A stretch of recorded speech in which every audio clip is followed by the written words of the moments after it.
नमस्कार, आप देख रहे हैं एबी न्यूज। आज हमारे साथ मौजूद है कदावर नेता आलोक कुमार चौरसिया, जो परिचय के मोहताज नहीं है। 10 सालों से लगातार विधायक रहे हैं, लेकिन अपने क्षेत्र में इन्होंने क्या किया विपक्ष पूछ रहा है। आज हम इनसे सीधा सवाल दागेंगे और इनसे जवाब लेंगे। आलोक जी, पहले आपकी स्वागत है। ये बताइए कि विपक्ष कह रहा है कि आपने क्षेत्र में कुछ नहीं किया। देखिए, विपक्ष का काम है कहना, मेरा काम है करना।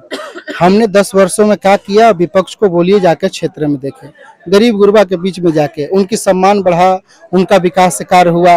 गांव में गरीबों का आवास बना, गांव में गरीबों का पेंशन बना, गांव में गरीबों का सड़क बना। तो हमने किया है। विपक्ष के पास अगर मुद्दा नहीं रहेगा तो एक दूसरे के ऊपर आरोप प्रत्यारोप लगाकर ही अपनी राजनीति लिट्टी सेकने के काम करेंगे।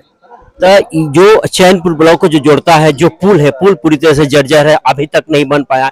आपने इसको आप विधानसभा में भी उठाया। यह कहा जाता है कि आपके बातों को सरकार नहीं सुनती है, कैबिनेट नहीं सुनता है, पास नहीं करता है। तो इसमें हकीकत और सच्चाई क्या है? ये सरकार तो उनकी है, सुनना तो उनका है।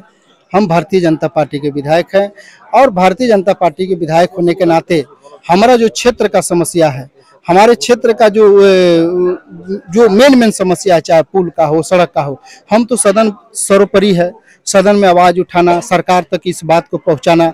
और मैं आपको बता दूं कि पुल का स्वीकृति हो चुका है। हम लोगों ने अपनी मेहनत, अपनी लगन और विधानसभा में जो हम लोगों ने आवाज उठाया, आज उसका देन है कि आज हमारा पुल स्वीकृत हो चुका है। निश्चित तौर पर भारतीय जनता पार्टी की सरकार बनते ही यहाँ पे एक डबल पुल बनेगा, जो इस क्षेत्र की जनता के लिए बनेगा, यहाँ के गरीब गुरबा के लिए बनेगा और यहाँ के आने जाने वाले राहगीरों के लिए बनेगा। आपके यहाँ खदान बहुत से बंद हो गए हैं, यहाँ बेरोजगारी है, यहाँ के मजदूर पलायन करके अन्य प्रदेशों में जा रहे हैं। इसके लिए आप क्या करेंगे? क्योंकि 10 साल से आप विधायक हैं। देखिए, पिछले 14 से 19 के बीच में डाल्टनगंज में जितने बंद खदान पड़े हुए थे, मैंने सभी खदानों पर खुद रांची से अफसरों को बुलाकर सर्वे कराया था। हमने अपने तत्कालीन मुख्यमंत्री रघुवर दास जी के अपने टीम बनाकर भेजा था। लेकिन दुर्भाग्य है कि हमारी सरकार नहीं बना और उस सरकार नहीं बनने की वजह से जो बंद पड़े खदान है, बंद पड़े जो माइंस है, उनकी प्रक्रिया नहीं हो पाई।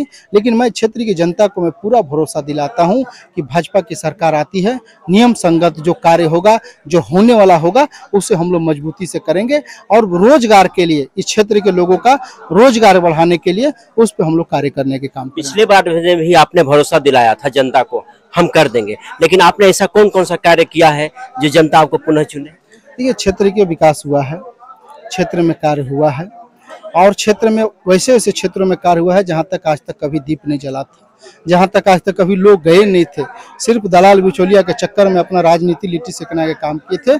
10 वर्षों की आशीर्वाद जनता देगी और हम लोगों ने जो राजनीति होता है, जो प्रक्रिया होता है, उसे हम लोगों ने एक मजबूती से पूर्ण करने का प्रयास किया हूं और हमें पूरा विश्वास है कि हमारा विधानसभा के जनता कमल फूल खिलाने के काम करेंगे और राज्य में सरकार बनाने के लिए डाल्टनगंज का भी एक कमल फूल रहेगा, जो यहाँ के युवाओं को, यहाँ के नौजवानों को रोजगार देने के लिए बनेगा। यहाँ पेयजल की काफी समस्या है, पेयजल के लिए लोग जूझते रहते हैं, कभी कभी तो मारपीट की भी नौबत आ जाती है। काफी लोग उम्मीद करते हैं कि हमारे जो वर्तमान विधायक बहुत कुछ करेंगे, लेकिन यह कहा जा रहा है कि आपने करने का प्रयास किया लेकिन सही तरीके से नहीं कर पाया। मैं तो आपको ये भी बता रहा हूँ कि पेयजल के समस्याओं के लिए हमारी सरकार ने बहुत बड़ी बड़ी योजनाएं लाई है और अभी की स्थिति क्या है कि वो योजनाएं आज भी चलने का काम कर रहा है। लेकिन उसके लिए कहीं ना कहीं एक मजबूत सरकार चाहिए जो भ्रष्ट अफसरों के ऊपर लगाव लगा सके, इन भ्रष्ट पदाधिकारियों के ऊपर लगाव लगा सके। कॉन्ट्रैक्टर काम ले रहे हैं, डिले कर रहे हैं और काम नहीं कर पा रहे हैं। इसका मतलब यही है कि वो सब सरकार के चट्टे बट्टे लोग इसको कहीं ना कहीं बंदर बाट करने के काम कर रहे हैं। मैं आपको बता दूं कि जो जल जीवन मिशन के तहत पूरे गढ़वा, पलामू, डाल्टनगंज, झारखंड में जो योजनाएं चली जा रही है, वो कहीं ना कहीं वो धराशायी हो चुका है। उसका एक ही कारण है कि ठेकेदार पैसा निकाल कर खा गया, अफसर पदाधिकारी को पैसा झोली भर दिया और उसका कार्य नहीं हुआ। आज उसका कारण है, जैसी हमारी सरकार बनती है वो सब ऐसे कार्य पर हम लोग कार्रवाई करने के काम करेंगे। केंद्र सरकार बहुत सी योजनाएं चला रही है झारखंड में भी, लेकिन ऐसा बिचौलियों का बोलबाला है कि अगर प्रधानमंत्री आवास योजना हो तो पूरी तरह से उनका करप्शन है, वहां पर हाजिर रहते हैं ताकि गरीबों का काम नहीं हो पाता। तो उसके लिए आपने क्या किया? देखिए, सबसे बड़ा मुद्दा क्या है कि प्रधानमंत्री आवास योजना हो या पेंशन योजना हो, आप देखे होंगे कि एक एक गांव में एक एक पंचायत में 300, 400, 500 जो बड़ा पंचायत है, छोटा पंचायत है, उस टाइप का आवास मिला है।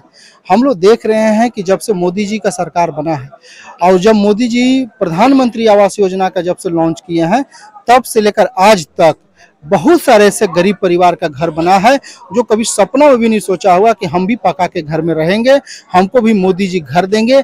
यहाँ पे मुंह देखकर घर नहीं दिया गया है।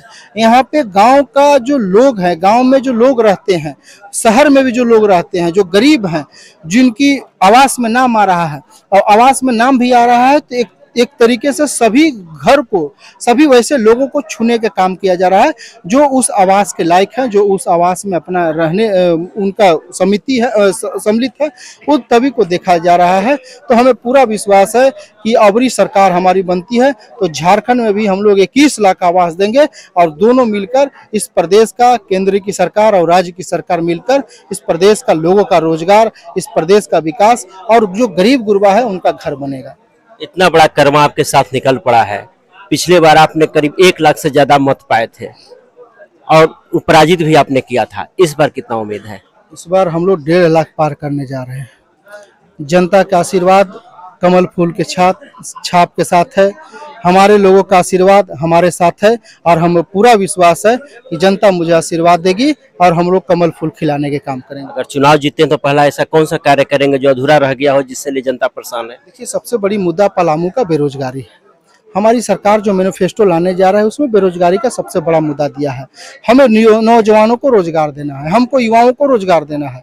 तो ये 2-3 ऐसे मुद्दे हैं जिस मुद्दा को लेकर हमारी सरकार काम कर रही है, हमारी पार्टी काम कर रही है और हम तमाम लोग मिलकर इस मुद्दा को मजबूत करने के काम करेंगे। ये थे आलोक चौरसिया, जिनका साफ तौर पर मानना है कि जो भी कार्य छूटा हुआ है उस कार्य को हम पूरा करेंगे और जो चुनाव के बाद जीत जाते हैं तो बेरोजगारी को दूर करने का ये प्रयास करेंगे। अब ये देखना होगा कि जनता इन्हें अगर विधानसभा के सत्ता गलियार तक पहुंचाती है तो कहीं न कहीं इस इलाके का एक तकदीर बदलने का वादा किया है। उम्मीद है कि तकदीर बदलेंगे। इस समय सहयोगी अश्वनी और वीडियो जर्नलिस्ट आदित्य के साथ अशोक कुमार सिंह, डाल्टनगंज।